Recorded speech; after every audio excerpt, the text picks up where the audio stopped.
Ghouta is a rural area that surrounds the city of Damascus along its eastern and southern rim. Since May 2013, Ghouta had been besieged. Providing humanitarian aid for the 400,000 people living there was extremely difficult. On April 2018, the Syrian army officially declared eastern Ghouta to be free of militants, securing it under the control of the government.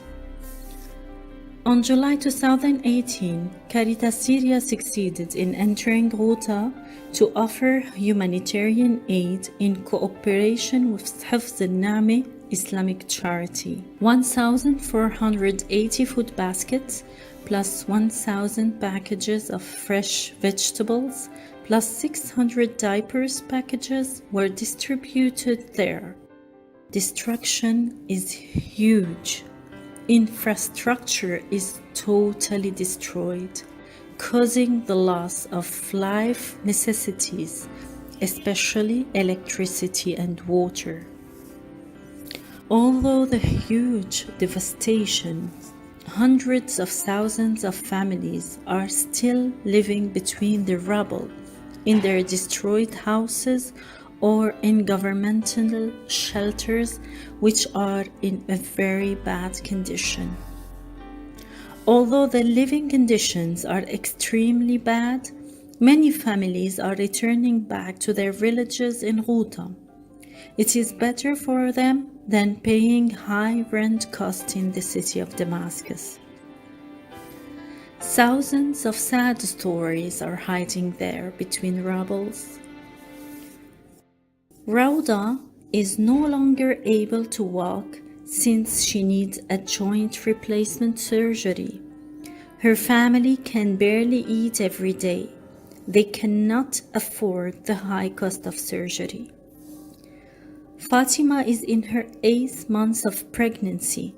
She was told that her embryo is too small for his age due to malnutrition. Radwan and a big number of kids suffers there from polymusness due to the panic attacks they used to have during the last few years.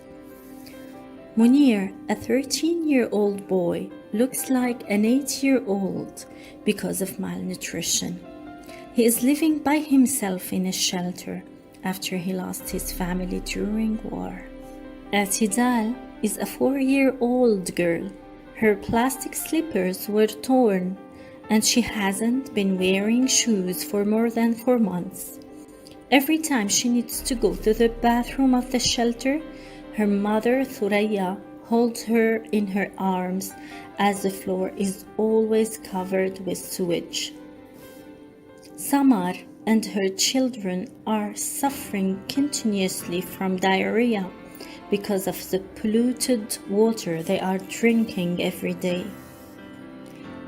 Ahmed was born in a tiny classroom as the Red Crescent ambulance couldn't reach the shelter easily and arrived many hours late after his birth.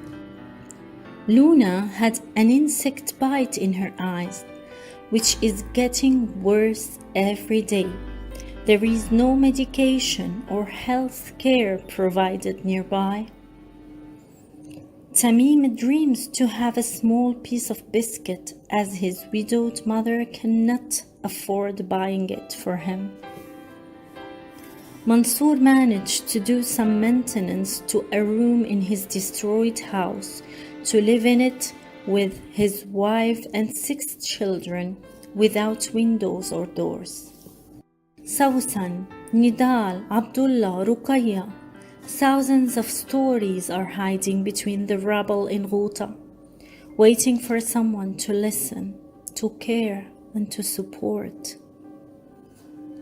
We call on all the national and international organizations working on ground.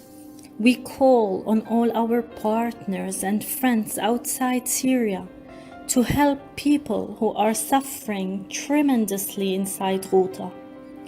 For we are all one human family, one human body.